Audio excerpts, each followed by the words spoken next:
If you're a lifter in your 40s or beyond who's frustrated by nagging injuries, slowing your progress, or you're worried that adding more weight to the bar might be a ticking time bomb for your joints, and you want to bulletproof your training to be more resilient to injury, this episode is for you. Today, I'm sitting down with Dr. Jordan Feigenbaum, a powerlifter turned physician, bridges the gap between heavy lifting and injury prevention. You'll discover why age isn't the limiting factor you think it is, how to program intelligently to build strength without breaking down, and the often overlooked recovery strategies that can add years to your lifting life. Whether you're battling chronic pain or just want to ensure you're still crushing it well into your golden years, the practical strategies you're about to learn will give you the confidence to train hard and stay healthy no matter your age.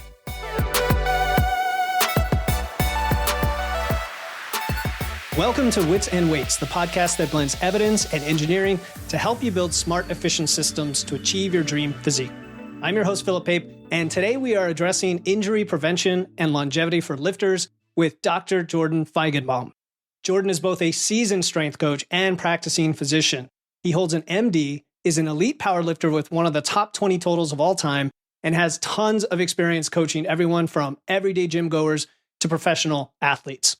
Now, I personally learned about him through Barbell Medicine and the podcast of the same name, where he and his partner, Austin, promote health. They promote performance, longevity, definitely with a focus on resistance training and evidence-based practice, which is why I wanted to invite him on the show. Today, you're going to learn how to design your training to maximize strength gains while minimizing injury risk as you age.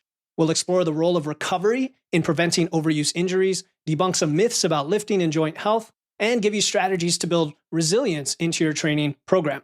You'll discover how to balance intensity and volume for optimal progress, the connection between pain and tissue damage, and practical ways to personalize your lifting for any limitations you might have. Jordan, it's an honor to have you on the show. Yeah, thank you so much for having me. I appreciate it. Yeah, man. So we want to talk about the older lifting crowd today, which a lot of people I joke about with friends is over 40, right? Like as soon as you hit 40-year-old, right? You're both a lifter and a doctor, which sadly is not a combination we see too often. I wish it were.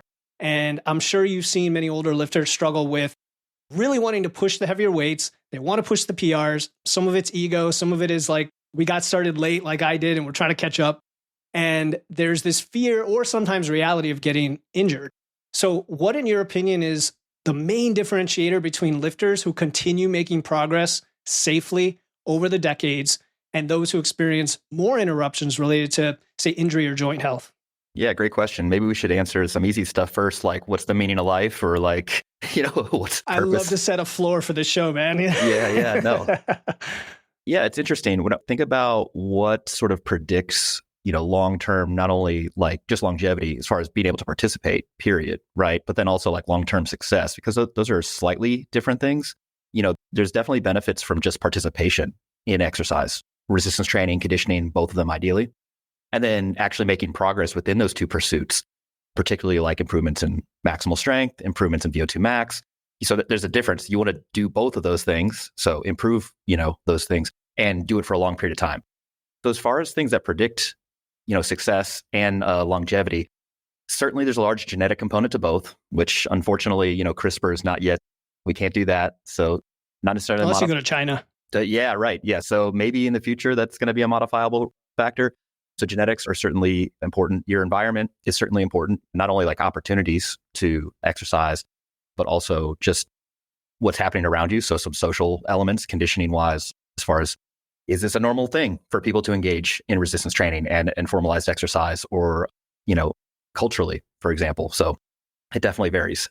But as far as things that actually most people can probably modify, or at least start thinking about, likely has to do primarily with program design.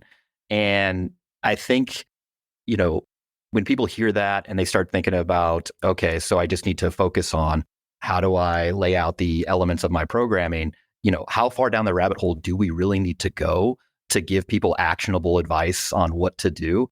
And I think varies by degree, meaning that if you're relatively new, you don't need to have, a PhD in exercise science or sports performance or anything like that to kind of make heads and tails of what the research says and take that away and actually do stuff in your own training.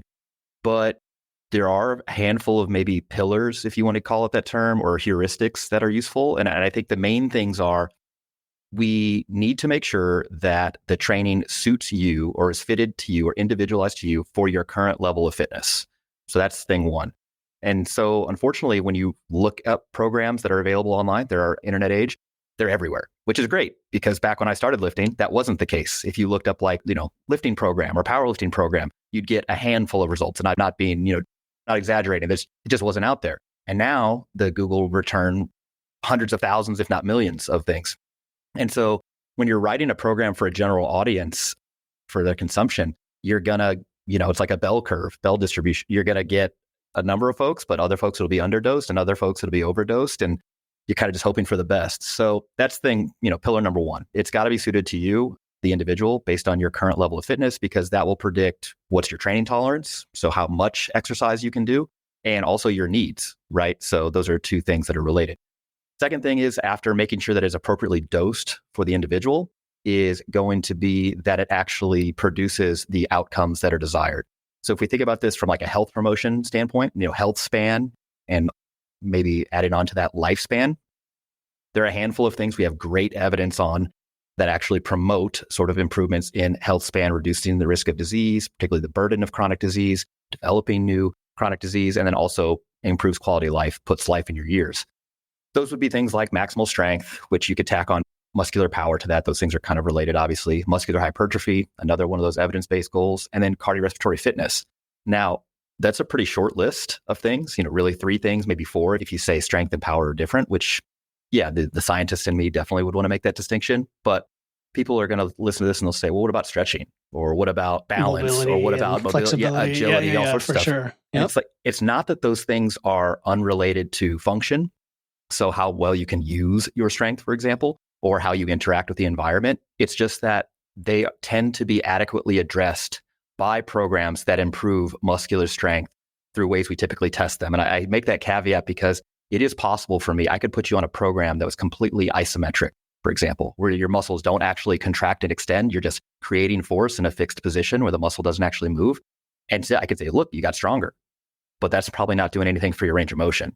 So anyway, if you got to get really specific with, you would want to nuances. Yep. Yeah, totally. So you'd want to improve dynamic strength. You'd want to improve muscular size, so muscle cross-sectional area, and you'd want to improve cardiorespiratory fitness. And so that means that the program has to be individualized or adjusted in order to produce those results for people. So when we look at the response of people to exercise interventions, you're going to have the extreme responders. Those are the people that we tend to see at the top of sport, whatever they be. They just tend to respond super well, whether that's genetically predisposed to doing awesome / the environment / other factors nutritionally and lifestyle wise.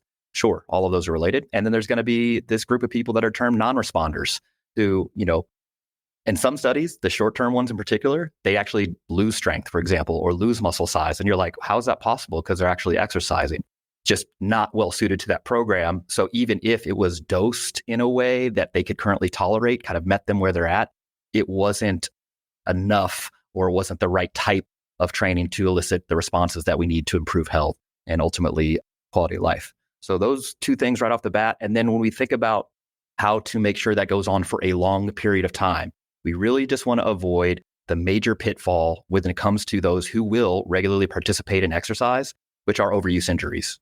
Yes, you could go down the list and say, look, acute trauma, accidents in the gym, the things of that nature. But the biggest source of injury when it comes to resistance training and even in cardiorespiratory fitness, conditioning exercise is going to be an overuse injury, which is exactly what it sounds like. You're doing too much of the same thing at a load or intensity or ultimately training volume. So a combination of all these factors that you can't currently tolerate. And that tends to be predicted by the variety or really lack thereof in the program. So it's a person who only does back squats for their lower extremity, squat pattern training rather than multiple different types of things, or only does the same rep range or always goes to failure. So there's like a handful of different elements within programming that can kind of predict that people will have an overuse injury. The last thing I'd add on this would just be consistency, which is no surprise to anyone who's listened to your podcast or any other fitness podcast, because it's the same thing you see in Weekend Warriors when it comes to sport. A person who plays basketball on the weekends, a person who takes a ski trip every winter or something like that, and they come back, their knees hurt, their elbow hurt, whatever. It has mostly to do with being prepared for the tasks that they're asking their body to do. And so if you have these long gaps where you're not training, you're not preparing for what you're asking your body to do, yeah, that does set you up for an injury. So ultimately, you'd want the thing to be dosed properly, not only for the person's current fitness level, but their actual responsiveness to things. So they actually get the results that we want. You'd want to make sure that the training is heavily varied so that there's less risk of an overuse injury, although not so varied that you're kind of spreading yourself too thin, and then do that consistently for a long period of time. And I don't know that any of those things are controversial. Like someone's listening to this, they're like, wow, you just opened my eyes. But yeah, you could have luck in there, but I don't know that's a modifiable risk factor either. So yeah, the things you can and can't control. I hear you, man, because it's funny you mentioned it wouldn't surprise anyone. Maybe people who listen to our shows consistently, but every day, and I'm sure you get it as well, people ask, how heavy should I lift? How much recovery should I get? This. And you're like, well, it depends. Let's add like 10 assumptions or caveats. Here's a program for a newer lifter, but here are your caveats. And so you mentioned the suitability, the minimum effective dose, going for the actual goal you want. Because someone says, how do I train? Well, what are you trying to do, right? Like if you're a backcountry mountain goat hunter, which I know a guy like that, versus, you really care about endurance. There's a huge difference there. So looking at strength, hypertrophy, power, and fitness, I do love thinking of it as that kind of pie that covers all types of fitness that extend or correlate from that. And then the different levels of response, knowing that even when you start something, you may not respond like someone else. So Jordan, it's funny, it came out today as we're recording this, Justin Cottle, he's an anatomy expert, and he was talking about what he sees like in a cadaver related to people who lift versus those who don't. And there were two things I was going to mention. One I can remember is the genetic variation between people and their response levels down to the, sarcoplasm, sarcomere, myosin levels, you know what I mean? Down to that level, how vastly different it can be. And there was one other thing I can't remember. But, the variety. You talked about variety, like there's some of the bro science about shocking and muscle confusion and this and that. But I think there is a kernel of truth to that when you talk about not getting injured, right? Not like back squatting every session forever, but also the neuromuscular, in a way, there's a progressive loading aspect to that beyond just adding weight to the bar of inserting this variety. Can we segue just a little bit on that? So for example, West Side conjugate, right? One of the principles there is you rotate through like 6 or 7 variants of a main lift, and they knew intuitively that if you don't do that, you're going to get over fatigued or overuse from the one lift. Can we, jumpstart off of that to talk about variety and muscle confusion and that whole idea? Yeah, sure. So I think, again, when we're going to kind of bring all of these sort of ideas around program design back to those core sort of goals that we're looking for. So again, strength, power, hypertrophy, cardiorespiratory fitness.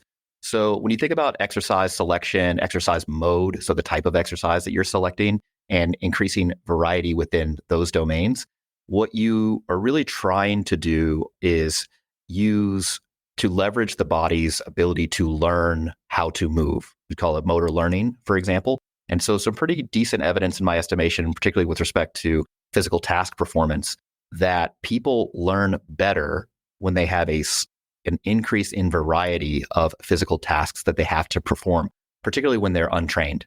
And so if you have a person who's not very well trained in the squat, for example, you might intuitively believe that if you just have them do one type of squat, they're going to become very efficient at doing that, meaning that they're going to clean up their technique in such a way where they're maximizing muscular force production in a way to move the bar completely vertically.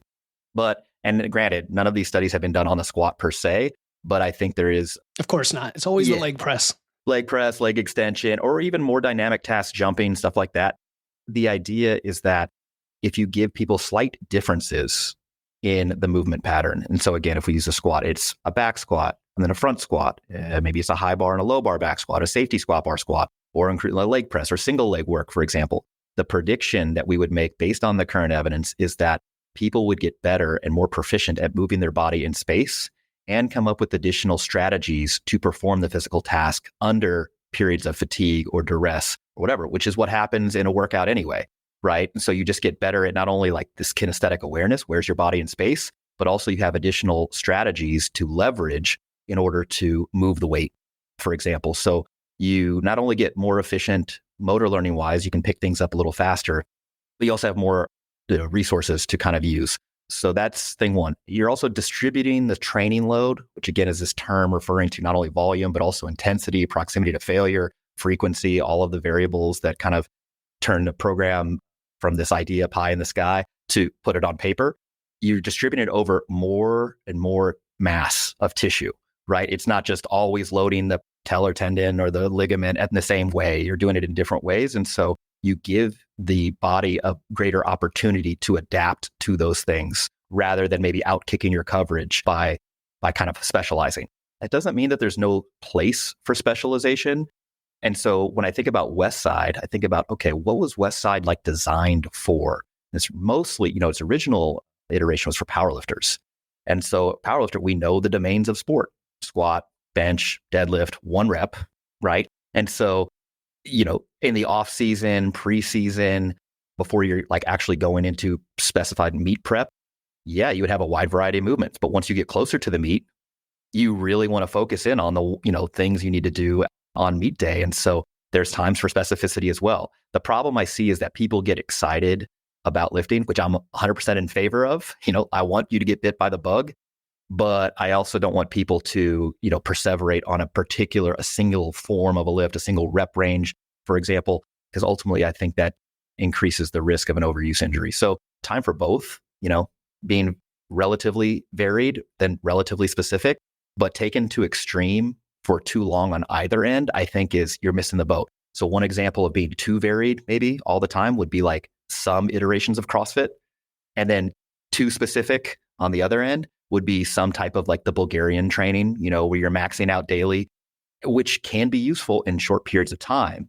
But you think about expanding that over to 8 weeks, 12 weeks, 16 weeks, 24 weeks. You're like, I predict that most people are not going to be able to tolerate that. And the people you hear about that did well on it, well, that's survivor bias, right? You're like, you're the only person left standing, right? And you're able to demonstrate these great results, whereas we're all the people who didn't make it that far. So when I think about practical implementation of variety for your general strength and conditioning enthusiast, I think about you have a handful of movement patterns. Well, we can classify them as a squat pattern, a hinge pattern, a press pattern, and a row or pull pattern.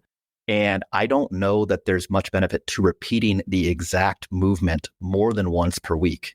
Now, granted, that's speculative, right? You could make the case, should you repeat them more than once every 2 weeks?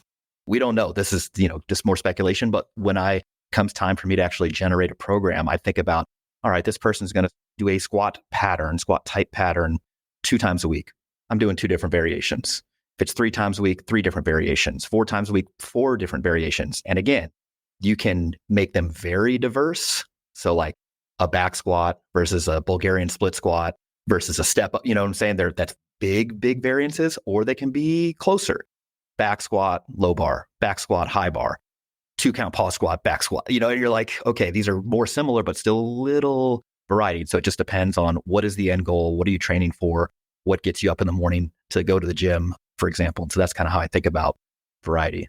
Yeah, I love that. I think there's a lot of counterintuitive and revelatory things that you said in there. Knowing the population that I know when it comes to lifting, there are definitely camps, right? There's the kind of the starting strength and the basic but boring and the strength lifts side, which again, for new lifters, almost any program could be super effective. And if you're committed and you want to learn those movement patterns, get strong fast, they could work.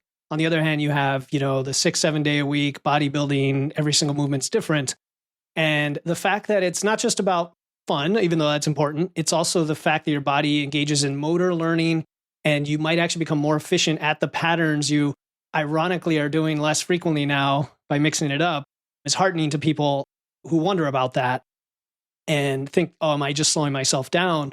And then even distributing the training load. When we talk about injury, we talk about longevity, that is super important. You think of whether it's muscle weaknesses or whatever the term people want to use, you're kind of distributing and letting your body use its system and do the movement patterns all across the board. And you might be surprised how, I found that doing weighted dips helped my, overhead press. And you're like, and when you look at the history of powerlifters and guys like Bill Starr, you see they did that, and you're wondering why.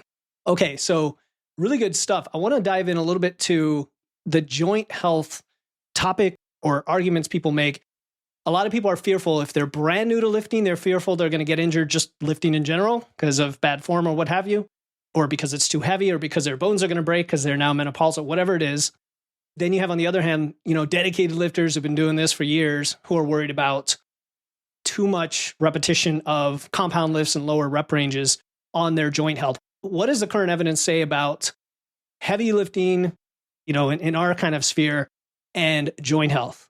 Yeah, no, that's a great question. And even like joint health is more of this like nebulous umbrella term. I think on the one hand, we all understand what it means. You're talking about pain-free sort of range of motion and being able to use it actively and passively. And then connective tissue, no tendonitis, great function. Being able to walk up the stairs. Yeah, sure. Totally. Yeah. So, there's this assumption, as you mentioned, that, okay, if you train heavier rather than lighter, for example, just generally speaking, same proximity to failure, meaning you're doing 3 reps, 2 repetitions left in reserve versus 10 reps left in reserve. There's this thought, well, the 3 reps definitely going to be heavier for a given exercise compared to the 10 rep set. And if it's heavier, so you're doing the 3 rep set, you're at a higher risk of injury, whether we're talking about acute catastrophic injury or chronic sort of overuse injury. And you would expect that to play out with a pretty robust signal in the data, meaning that if you looked at powerlifters training, presumably in the powerlifting way, all right, which is generally lower reps, getting ready for maximal strength sort of test on the platform, that they would have higher injury rates than, say, something like bodybuilders, right, that are training the same types of lifts, because then that's another sort of variable that we'd want to adjust. And on balance, you don't really see that.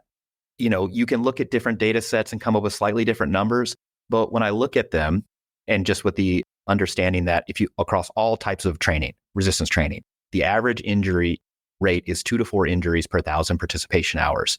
And there are some bodybuilding specific data sets that show, it's 1.5 injuries per 1,000 participation hours. And there's other bodybuilding data sets that are up to 3.5 injuries. So it just varies, right? Because you just need a big sample size, depends how you define injuries. There's a bunch of other stuff. We could do a whole podcast on that, but I think it's boring. Don't need to do that.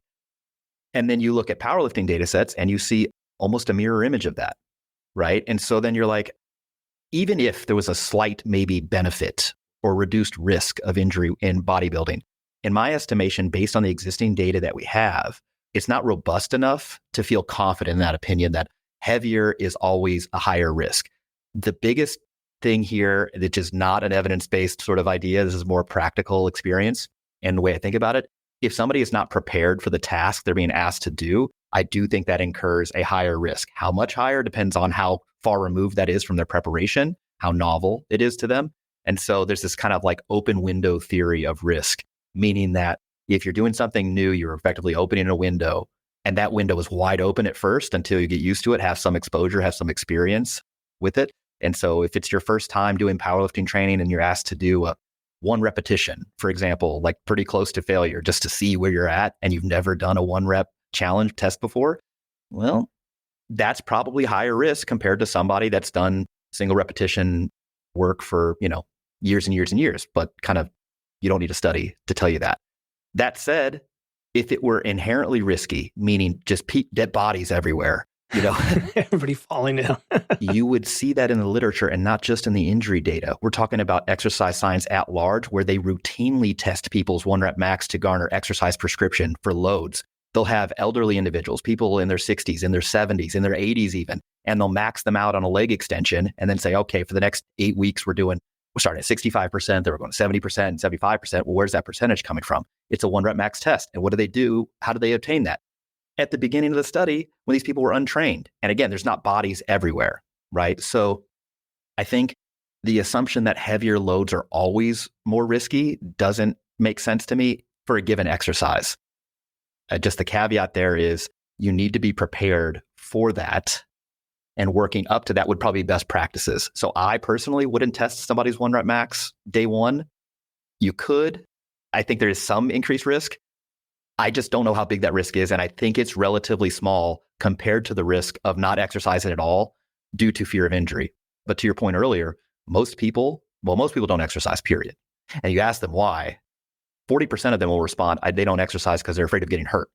And then if you ask them further, why are they afraid? And it's something learned sort of thing, whether it's through social conditioning, they've had friends who've gotten hurt, or they've learned it from who they consider an expert resource, usually a healthcare professional, unfortunately. Doctors say dumb stuff all the time. Shout out to Felipe.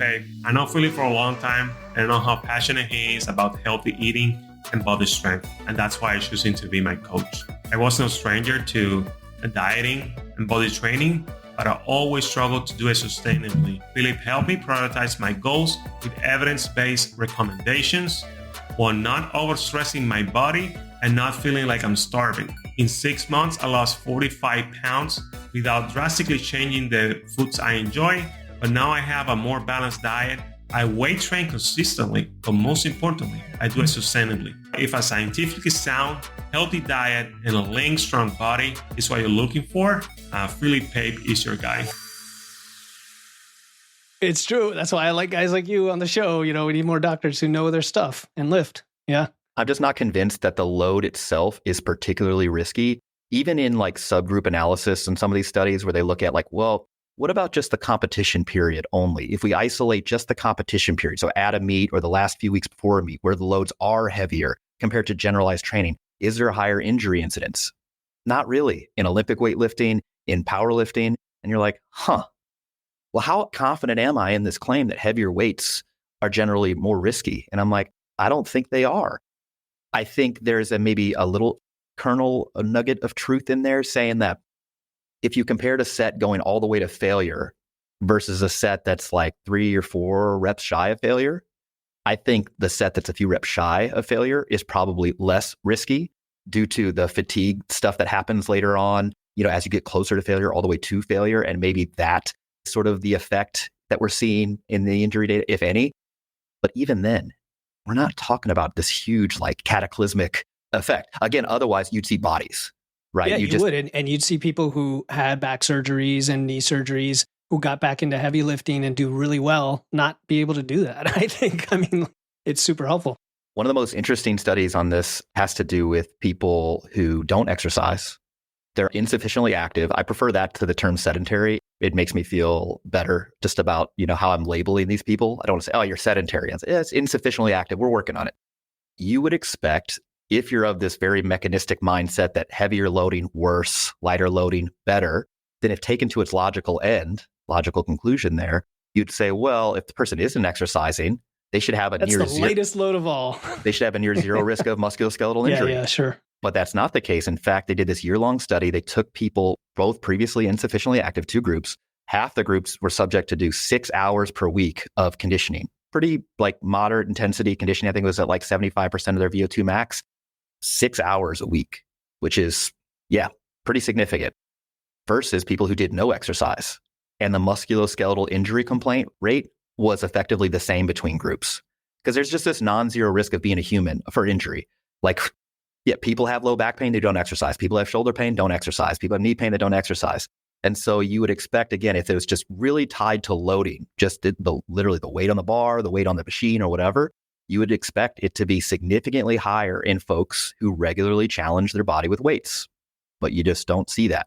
So I'm bearish on that. I don't think it's... No, I totally agree. I was giving you the platform because I want people to have the confidence, to get started lifting and to lift heavy. There are definitely plenty of anecdotes of people who had back pain, for example, who now started deadlifting and the pain goes away. I hear that way more often than I hear people getting injured lifting. So if that's the case, when we talk about overuse, because back earlier when you're talking about the pillars, you mentioned that was kind of the one thing and it's tied to a lack of preparation, which is, I think, a good way to think of it as a principle, because then it can apply to lots of different contexts when you say lack of preparation, right? The specificity and progressively loading up to that point and so on. What do you mean by overuse? How do people know that they're overusing and how do we not do that?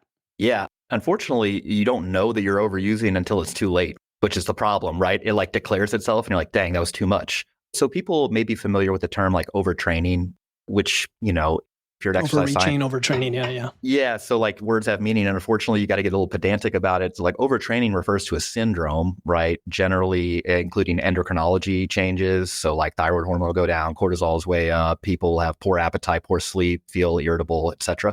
Never been described in resistance training, not once. It's been investigated. They've had people max out daily for over a month in a row, trying to like make them overtrained, and it turns out they just got better at lifting heavy weights. So like Yeah, which by definition should not happen if you're overtrained. Also, injury risk during that period was also relatively low. But if people are familiar with this concept maybe of overtraining, we're just doing too much. It's like, okay, well, what do you mean by too much? What does that refer to? It's not just too much weight.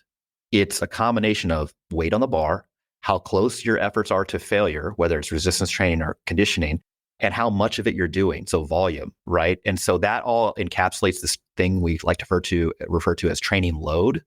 And training load, you can think about that as a sort of external sort of stress, meaning it's all the stuff that you could write down on paper that is pertinent to your program. So again, sets, reps, rest periods, proximity to failure, intensity, whatever. That gets applied to the individual, okay? And they experience it in different ways. And the way that they experience it can be monitored by heart rate change, heart rate variability, heart rate recovery, for example. RPE can be useful to just tell us how hard it was. You can apply the same external stress, external stimulus in this case, to an individual, group of individuals, and they'll experience it differently based on their current fitness level, their genetics, their expectations, so psychological, the environment that they're in, right? Are they in a powerlifting gym where there's death metal playing, chalk in the air, whatever, back slaps are going on, or are they doing it like a curves, different sort of settings. So anyway, all of that is to say that when I'm talking about overuse, it means that the experience of the training, the external stimulus, is too much for them to currently tolerate and then ultimately recover from. And it's usually not a singular instance. It's repeatedly kind of insulting the body in a way that you can't sort of keep your head above water. And so you drown. In this case, it usually results in musculoskeletal pain. So most of the time, these overuse injuries, they're kind of insidious. It's not like I did one squat and my knee started hurting.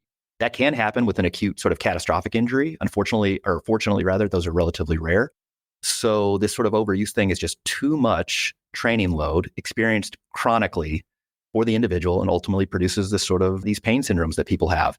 And so then what do? You're basically, now you got a person who's been exercising, has pain, and you're like, what do I do about that? You tell them, well, you're going to have to exercise still, but in a different way that's currently accessible to you. And so I just want people to, when they think about overuse injury, I don't want them to think about like I did one thing wrong and that's what happened. It's more of chronically you were exposing yourself to something that you couldn't currently tolerate, whether it was due to the nuts and bolts of the program, that external sort of stimulus, or your environment, your lifestyle suddenly changed, lost your job, stressful season at work, less sleep, relationship troubles, financial stress, dietarily, you now have a bunch of nutritional stress you didn't have before, for example. All of those things can change the experience that somebody has to a given type of training intervention. And so again, if there's a mismatch between the training load being imparted on somebody and their ability to tolerate it and then subsequently recover from it, well, that portends a risk of overtraining.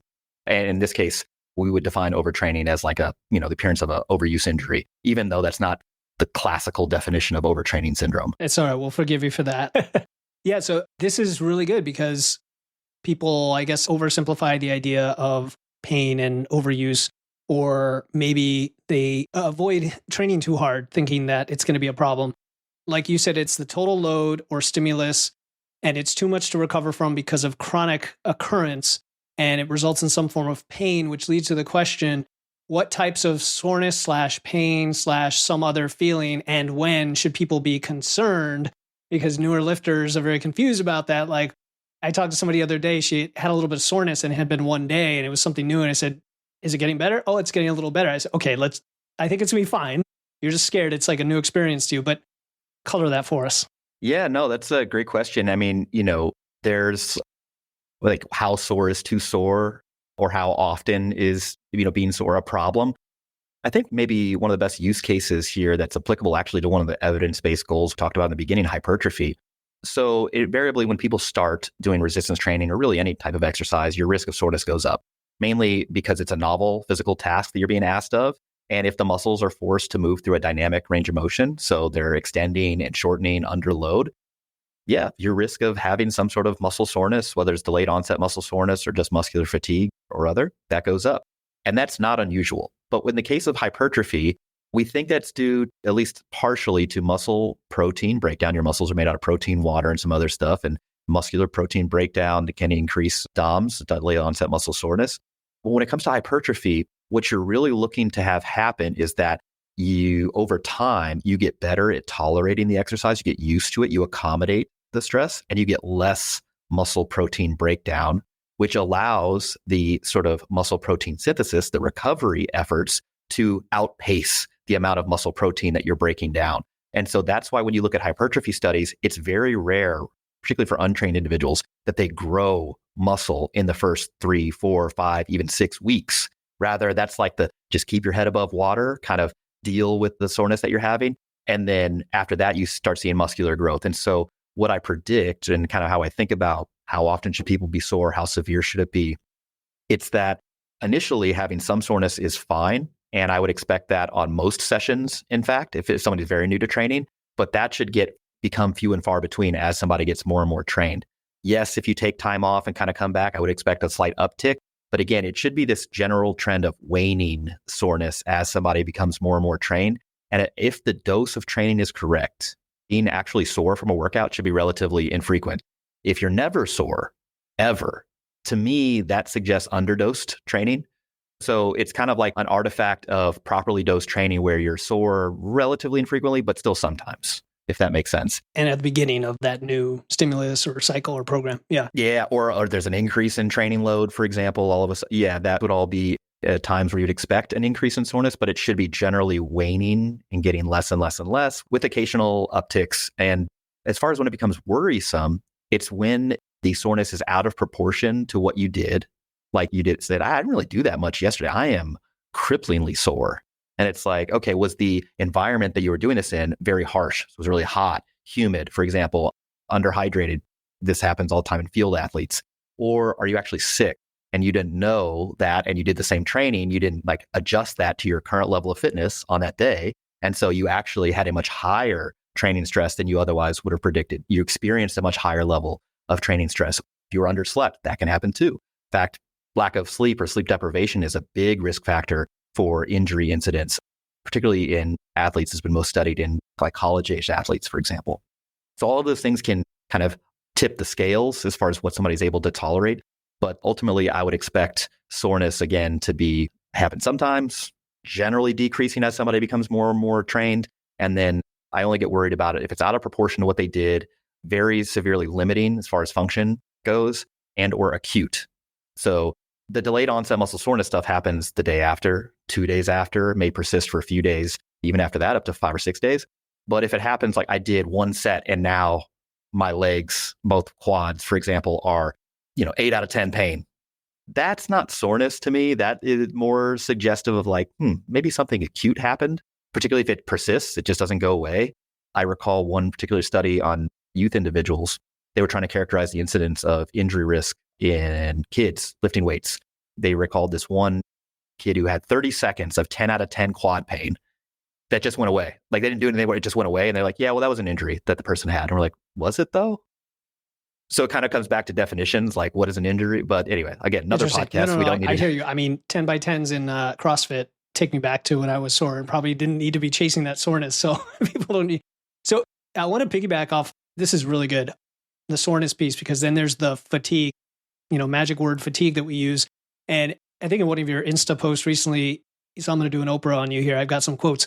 Training must match an individual's fitness level that day, which you just said, being hard enough to drive an adaptation, but not too hard where it drives too much fatigue. Now, I would say if you're tracking your program, if you're being consistent, like you said, with your frequency and volume, and you're progressing, what you call progressive loading, not necessarily overloading, you should be at least prepared to know what is appropriate in spite or independent of all these other variables you mentioned, like it's very hot or hydration's an issue. So maybe the question is, how do you know that you're pushing that fatigue or driving too much fatigue, or how do you get ahead of it in terms of that biofeedback of those other variables? I know it's not an exact science, but yeah. No, it's $1 million question, maybe $1 billion question. If we were really able to reliably predict fatigue in a quantifiable manner and then monitor it, man, that would be cool. But there's been multiple efforts to try to do that. So people have used things like session RPE, for example, where after the end of a session, you rate it 1 to 10. 10 was like, I'm so fatigued, I can't do anything else. 1 is I didn't do anything, I'm at rest, right? So that's one way. And you would prefer most of your sessions to probably fall in that, 6 to 8 type range for like adequate sort of stimulus, but not too much. unless it was like an active recovery thing, in which case it'd be much, much less than that. If you find that after most sessions, it's session RP 10, you would predict that would be a little too high, for example. Other methods that have been implemented, heart rate variability is like this way to kind of test like, oh, are you recovered or not? No data on that in resistance training, only in the endurance world. And there's a lot of nuance there. Again, that probably would deserve a multi-part podcast series, but that, again, people have been trying to measure this for a long time. As far as the way I do this in practice, monitoring fatigue, it's more of this like subjective battery of how do you feel on average when you come into a training session? Are you super motivated to train? You're excited to do so, or generally excited. Is your performance more or less holding up despite having recent fatigue implemented from training? Are you super sore, for example? Are you having any sort of, boiling or bubbling, percolating injuries that you feel like are popping up? Your joints are sore, for example. If somebody is trending towards maybe too much fatigue, you would expect them to have lower training motivation. You would expect them to have decreasing levels of performance. You would expect them to have more soreness on average, more sort of joint related complaints on average. And that kind of tells you like the training stress I'm exposing myself to is a little bit too much right now. It doesn't mean you're doing too much volume per se, but maybe you're doing too much volume of stuff that's too close to failure. And so practically kind of figuring out a way to get pretty close to the sun, but not too close where you burn yourself.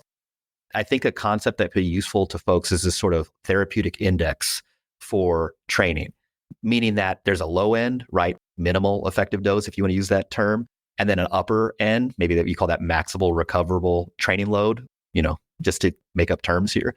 You don't need to be all the way at the limit to get the maximum benefit. You want to be trending that way, like on average, getting close to that, but you can leave a little safety buffer in there. And so I want people to understand that you don't have to go to the well, max out, leave it all in the gym every single session. In fact, I would say that's unsustainable. Rather, it just needs to be hard enough to drive the adaptations that you want. For strength training, you don't have to be really anywhere close to failure. When I say close to failure, I'm talking about, 1 rep. 1 RPE. Yeah. You can be 3 reps shy of failure, 5 reps shy of failure. In fact, if it's over about 70% of your 1 rep max, I think that's going to make most people pretty strong, even if they have 5 reps left in the tank. When it comes to hypertrophy, particularly so muscle growth, particularly for isolation exercises, you can actually send it a little bit closer to failure, right? The thing that's important to note there is the stakes are lower. When you're talking about isolation exercises, it's much lower muscle mass, right? The weights on average are lower. The sort of risk of failure is generally lower. Oh, I failed a biceps curl. Oh no. Compared to, I failed a squat, a heavy squat. Yeah, much, much bigger sort of potential. The stakes are much higher there.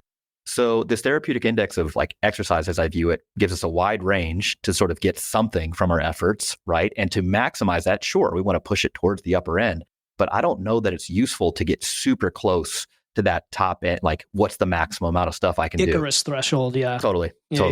Yeah, I think that's, a good takeaway. No, that's good. The therapeutic index. And again, I like how there's a system here, right, of variables. It's multifactorial. And like you said, you might be training close to failure and that's perfectly fine. But if you're doing it to such an extent that that's the issue, it's the volume, it's the training to failure, it's the frequency, all of it together. You mentioned joint health. What about the big one that comes up all the time, low back fatigue, right? That's like the one I hear personally most often, especially for older folks, of this mysterious low back fatigue that doesn't always seem attributable to a specific movement. They might squat and it's fine. Then they do an RDL and it hits them.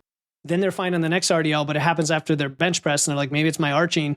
What's going on there? What's the low back mystery all about? Yeah, no, it's a great question. I mean, so first off, low back pain in general is super common. I think for the lifetime risk for adults globally is like approaching 90%. So most people are going to have at least some bout of low back pain.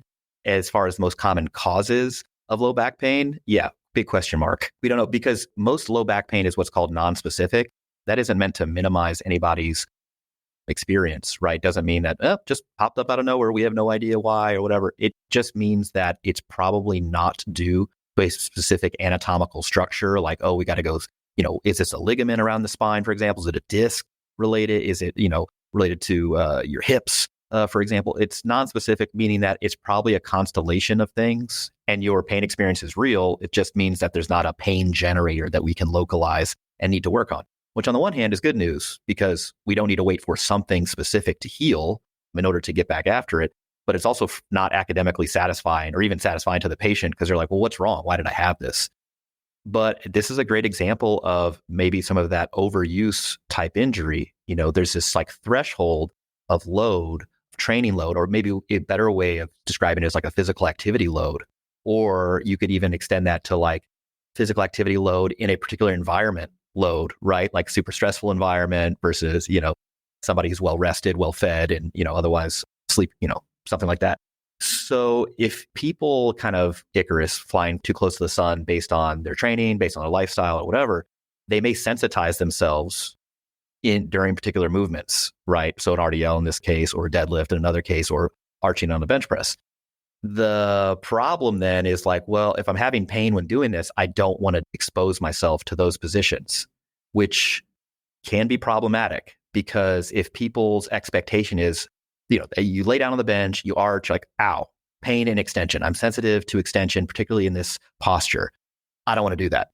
And it's like, okay, so now your expectation is every time that you arch in this way or you adopt that type of posture, you're going to have pain. People start they get this condition called kinesiophobia. They're afraid of particular movements. And so one of our strategies then is if somebody is experiencing sensitivity in particular positions, we want to do the most threatening type of movement that they can do, like they can currently tolerate, as their entry point back to physical activity. So in the case of like an RDL, right? Somebody says, all right, full weight RDL, normal weight, they're doing sets of 5 or 8 or something like that. And they're having sensitivity at that loading level with that full range of motion doing an RDL. What do?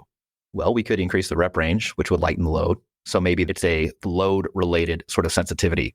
If that doesn't work, maybe we slow down the tempo to lower the load even further, or potentially give them chance to feel like they're maintaining a slightly different position. Even if that's not really happening, it's sort of mind games, if you will. Another option is reducing the range of motion. So perhaps it's range of motion related. And if none of those things are tolerable, you're like, maybe this is a no-go. We need to regress even further. And so then it's like a trap bar, type partial deadlift, for example, or hip thrust. You go even further back. So there are options there. But as far as what's actually happening, I think it's back to that concept of just tissue sensitization, or maybe we'll call it tissue brain, connection sensitization, because you can't separate the two things. So just sensitization due to too high of fatigue, due to too high of training load in a particular environment. And I know that's an unsatisfying answer for a lot of folks. It's super solid to me. I mean, I like effectively it's facing your fears in a way, which it applies, for example, to people who've had surgery and they're afraid to be active again, especially when you have doctors saying, don't do anything for months and months and months, and maybe need to get under the bar earlier than you think just to build up to that. I remember I had a deadlift sling when I had my rotator cuff surgery just so I could get back to deadlifts with one arm because I was so missing it. But some people will have the opposite of like, that's it, I'm done. I can never do this again. Or, I had knee surgery. I can never squat again. And No, you want to say something about that? Yeah. Well, what you would prefer for people to have is basically unrestricted movement potential, meaning that they could do whatever it is they want to do, even if they don't do everything, right? But you don't want people to have these sort of limitations on like, I can't do that because of this pain sensitivity. You'd want to identify those things, work on them actively, and then just give people the option, like, should you want to do this or need to do this, usually in some case outside of the gym, well, you have access to that, right? And you're relatively well prepared to tolerate that, and so you can go on. The biggest issue I see with lifters as they go on through time is that they keep pulling out exercises, movement patterns, ranges of motion that either, I had a little injury, or I don't particularly like that, or whatever. And so they get more and more specific to something, to stuff that they like over the years. And they're missing this whole sort of cadre of other physical development and effectively atrophying over time. And it's like that, which again is why I intentionally, even with myself, I have to intentionally broaden, because if left to my own devices, I like to squat, bench, deadlift. Yeah. Another case for variety. Yeah. Yeah, absolutely. Yeah. No, this is great. Yeah. So the next thing I actually wanted to ask you about was kind of the other end, the folks, because I know there's a lot listening who really do go all out. They love PRs. They love getting stronger. Maybe they push too hard, right? Maybe they don't have any of these fears. They do the variety. They just push. We talked about a lot of the aspects of fatigue, but some of it comes from a little bit of ego and something you talked about recently, which is how people would love to maintain their peak, especially if they were lifting early in life, like their 20s, 30s, 40s. I didn't start till my 40s, so I don't have that exact experience. But like, hey, in my 20s, I could, deadlift 700 and now I'm, approaching 70. Also, you mentioned that people who start lifting later in life are not going to be able to get as strong as when they were earlier. So sometimes they maybe overreach, and I've seen that. Given this reality, where does realistic goals piece of this come in for that being the cause of, say, overuse or fatigue, if you know what I mean? Just aging in general being the cause of? Yeah, aging, ego, wanting to be strong, keep getting strong forever. Yeah. I mean, we all want to, but totally. Is it possible? Well, I think what happens in general as people age, especially if we just move like general population, right? Musculoskeletal injury rates tend to go up as people get older. I view that as mostly a symptom of detraining due to insufficient activity. People just become less and less active, whether that's due to occupational demands, familial demands, the constellation of those things, people are tired, whatever. Like you're just exercising less, moving less, and ultimately their body responds accordingly. It adapts to what's being asked of it. And so, yeah, your threshold for like what you can tolerate goes down. And so people might experience that in training where they say, I can't go as heavy as often as I used to. And it's like, well, that's probably a function of what you've been doing the last few years, not like what's happening chronologically on the calendar. So I think that barring marked reductions in sort of training time, training resources, and just activity in general, the issue that is likely to happen, and this is kind of a black box, there's something that's going to happen at various periods of our lives. Our performance is going to go down, and we don't know why. I don't have a solid answer why. I can give you all these mechanisms, but like as far as which one's causal or which ones are causal, I think there's a bunch of them. And it's like, death by 1,000 cuts. It's not just one thing that's leading to a 20% decline. It's, 20 things leading to 1% decline. No, man, it's my hormones. It's cortisol. Totally. It's cortisol. Yeah, 100%. Probably a nervous system more than anything. But the point is people, they sort of forget what they learned along the way. Again, we don't want to fly too close to the sun. We want it to be hard enough, but not too hard. And you want to do a lot of that stuff as much as you can without outkicking your coverage.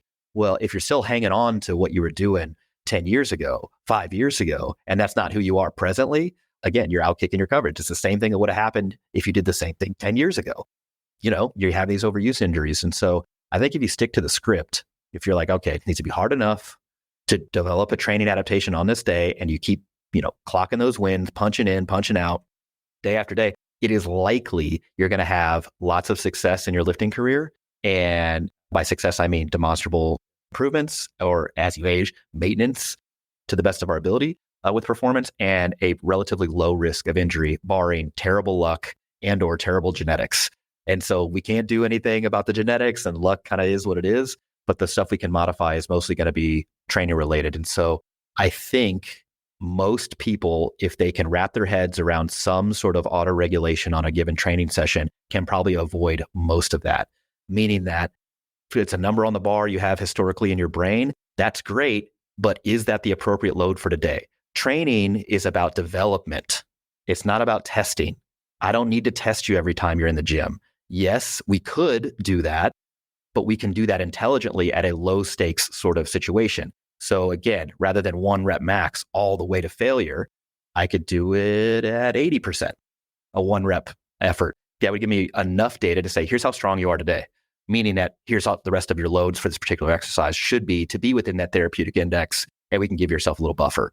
So that's kind of, I think people kind of mess this up as they're attached to these historical performances. They ignore all the stuff that we talked about, and they're like, yeah, well, I've been doing this for 20 years, and so I can just do this right now. It's like, look, man, no, you couldn't have done that 20 years ago anyway. So like I would avoid kind of being too attached to a particular number in training. Competition, do what you got to do. But in training, the main thing is make sure you're getting an effect and don't fly too close to the sun. Love it, man. Clocking in the wins, auto regulation, that is huge. And then I like what you said, training is development, not testing. That's a really good line. Just people keep that in mind. Constant growth from where you are right now in the last session, not necessarily who you were in your 20s or even 6 weeks ago. All right. So as we wrap up, is there anything that you wish I had asked that we didn't cover? And what would be your answer to that? No, I think the only thing, you mentioned this progressive loading thing versus progressive overload. And if people have never heard that, we do have an article about that on the website. It's titled Progressive Loading. We got a podcast on it as well. But just as a brief takeaway, it's the same kind of messaging throughout this entire podcast. The point of the training is to provide you enough stimulus to get what you want out of it, but not too much where you can't recover from it. So with the idea of progressive loading, you have to increase either the weight, reps, or total training load as you become fitter, but not before.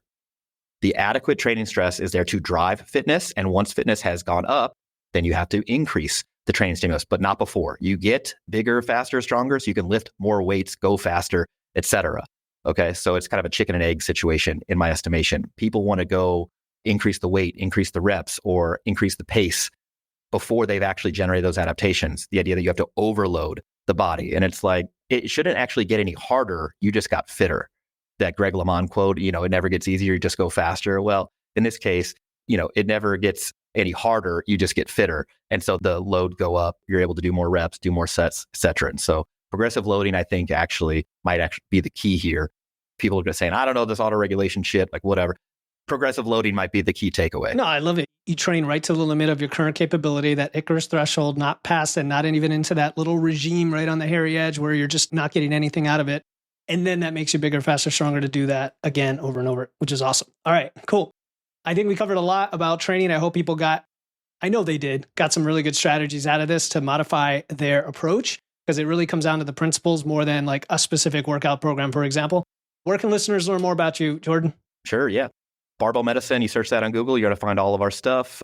My personal Instagram account is Jordan_Barbell Medicine. You can find me there. You can find me on Twitter.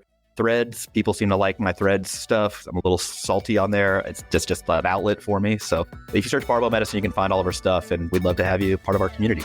Cool, man. I'll put all that stuff in the show notes so people can find you. I will, of course, keep following you as well. And I really appreciate you taking the time to come on the show. Of course. Thanks for having me.